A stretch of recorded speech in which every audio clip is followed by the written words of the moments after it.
বলছিলাম যে আলাদা হলো নাকি? হ্যাঁ, এসো এসো, ভিতরে এসো। ইনি হচ্ছেন ওনার স্ত্রী দেবিকা ম্যাডাম। নমস্কার। আর একটি মাকে সুরক্ষার জন্য সরকার থেকে পাঠিয়েছে, নাম হলো মোহন রাজ। আগে না ভূমিনাথ। না, চন্দ্রকান্ত। আগে না, আমি হলাম বিশ্বস্ত ম্যানেজার। আমার অনুমতি ছাড়া এখানে একটা পাখিও ঢুকতে পারে না। বডিগার্ডের কি প্রয়োজন যখন ওনার কোনো শত্রুই নেই? কিসের জন্য প্রোটেকশন দেওয়া হচ্ছে? চন্দ্রকান্ত, কি হলো? নাকি নাকি ওনার কোনো শত্রু এলো? দেখুন, শুধুমাত্র শত্রুরাই নয়, আপনজনরাও বিপদ নিয়ে আসতে পারে, তাই না? ঘরটা দেখে দাও। এটাই হলো বাড়ির সব থেকে দামি হল। এই কি বডিগার্ড? হ্যাঁ রে মা। এই মা আবার কে? মালিকের মেয়ে মীরা।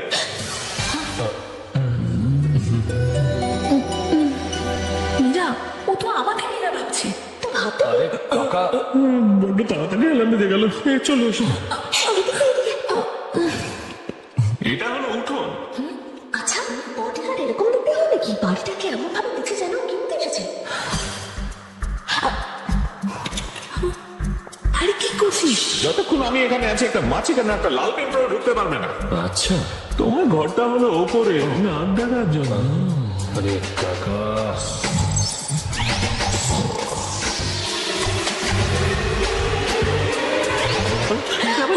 কে কে এখানে? অ্যালার্ম কে বাজালো? হ্যাঁ? কে এখানে?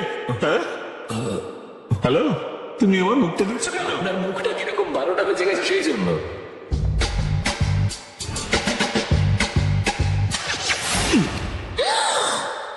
ওয়াও,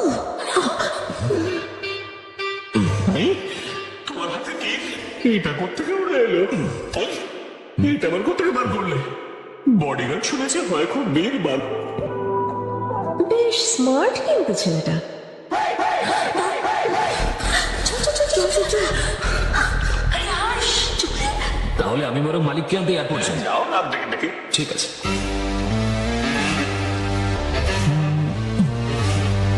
আরে, আরে ছাড়ো, কোথায় নিয়ে যাচ্ছ? ছাড়ো বলছি। আরে,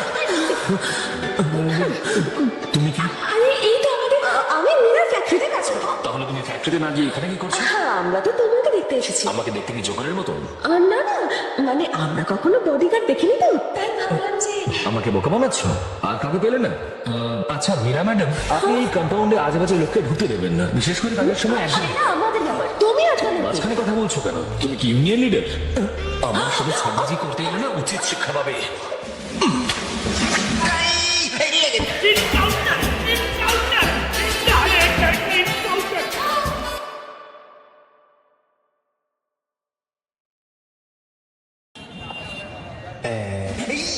বস হাজি আমাকে আবার দেখে ফেলেনি তো? আমার ইন্ডিয়ান বন্ড হওয়া বোধহয় হলো না। আর এই তুই এখানে কি করছিস? আপনার চরমে ঠাই পেতে এসেছি। মিস্টার রাম তার ছেলের সাথে প্লেনে আসছেন, আমরা ওদের রক্ষা করতে এসেছি। বল, বৃষ্টি তো পড়ছে না, তবু ব্যাঙের ছাতা মার্কা ড্রেস পরে ঘুরছিস। ব্যাঙের ছাতা নয় বস, এটা আমার মগজাস্ত্রের খেলা প্রভু। ইন্ডিয়ান বন্ডের মগজাস্ত্র, এটা হলো চুম্বকাস্ত্র। কি বললি? চুম্বকাস্ত্র? হ্যাঁ, প্রভু, এর বিশেষত্ব শুনলে আপনি পাগলা হয়ে যাবেন। যত লোহার জিনিস আছে সব এই ড্রেসে আটকে যাবে। তখন আপনি আর আমি রামকুমার বর্মাকে রক্ষা করতে পারবো, কারণ শত্রুদের বন্দুক তো আটকে যাবে এতে। এই, ও, আরে!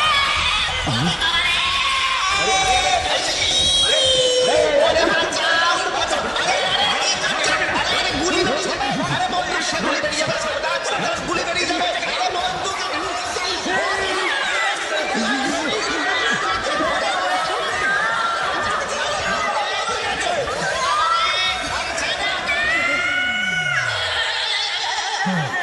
হওয়ারই ছিল। মুম্বাই থেকে ব্যাঙ্গালোর যাওয়ার ফ্লাইট নাম্বার 68158 ডিপার্চারের জন্য তৈরি। যাত্রীদের অনুরোধ করা হচ্ছে ফ্লাইটের দিকে প্রস্থান করতে। ধন্যবাদ। বলুন স্যার। রামকুমার বর্মা এসে গেছে, ওকে বেলে দাও। ঠিক আছে স্যার। মালিক, মালিক,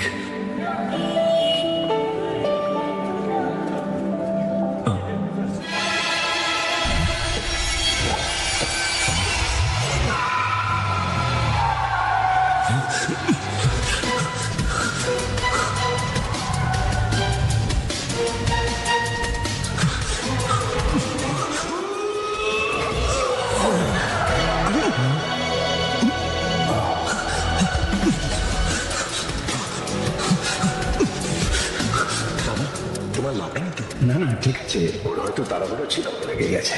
নাও চলো।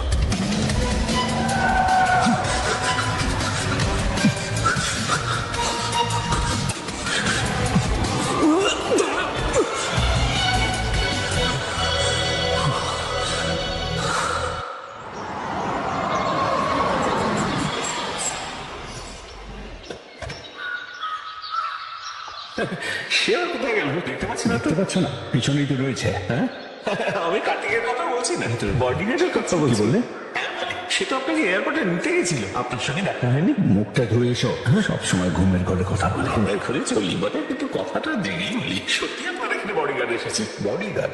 আগে হ্যাঁ, বডিগার্ড আমার কি প্রয়োজন? বাবা তোমার প্রাণের ঝুঁকি আছে, ও একটা চিঠিও নিয়ে এসেছে। হ্যাঁ গো, সেই জন্যই তো আমরা ওকে অতিথিশালায় থাকতে দিয়েছি। হ্যাঁ? তোমাদের কি কোনো বুদ্ধি শুদ্ধি নেই নাকি? হ্যাঁ, একটা একেবারে অচেনা ছেলেকে থাকার জন্য তোমরা জায়গা দিয়ে দিলে। এই, জিগে গেছি। আমার বডিগার্ডের কোনো প্রয়োজন নেই। ও এলে ওকে চলে যেতে বলো। মাথা ঢুকেছে? হ্যাঁ মাথায় ঢুকেছে।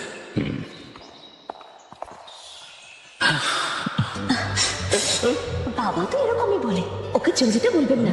বাড়ির মেয়েদের রক্ষা করার জন্য এরকমই কাউকে চাই। বাবার সাথে আমি কথা বলে নেবো। বাপ চাইছে চলে যায়, আর মেয়ে চাইছে এখানে থাক। এসব শুনেই তো আমার খুব ঘুম পাচ্ছে।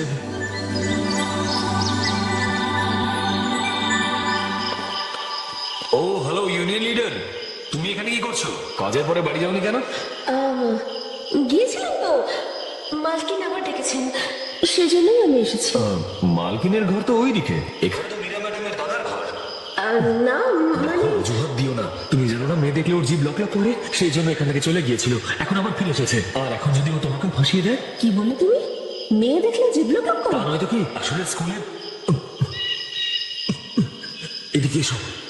ও স্কুলে পড়ার সময় একটা মেয়েকে নিজের জালে ফাঁসিয়ে প্রেগনেন্ট করে দিয়েছিল। আর যখন ওই মেয়েটার বাবা সবার সামনে এসে ওকে বিয়ের কথা বললো, তখন আমাদের মালিক ওকে এখান থেকে বাঁচিয়ে সরাসরি দুবাই পাঠিয়ে দিলেন, বুঝলে? এত কথা একজন বডিগার্ড কি করে জানলো? তোমার কি মনে হয় বডিগার্ড হওয়া এতটাই সহজ কাজ? একজন বডিগার্ড যেখানেই যায় তার শত্রু মিত্রের সম্পূর্ণ জীবন চরিত্র ব্যাপারে জেনে নেয়, তাই তো সে শত্রুদের সাথে মোকাবিলা করতে পারে। কিন্তু যদি শত্রু শক্তিশালী হয়? তাহলে আমাদের আরো শক্তি প্রয়োগ। শক্তির ব্যবহার করে পশুরা, যাতে জঙ্গলে রাজত্ব করতে পারে। আর মানুষের ক্ষেত্রে? মানুষের ক্ষেত্রে তো শক্তি নয়, প্রেমই যথেষ্ট। আচ্ছা ঠিক আছে, কিন্তু তুমি এত রাতে নিজের ভালোবাসার লেকচারটা বন্ধ করে নিজের রুমে ঘুমোতে যাও। শুভরাত্রি।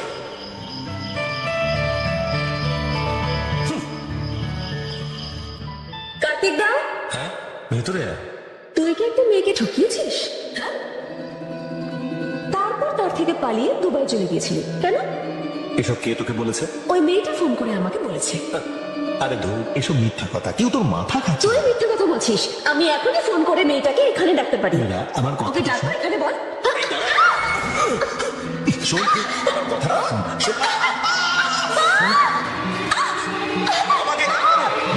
কি আবার দুবার এই লোকটা কখনোই শুধরাবে না।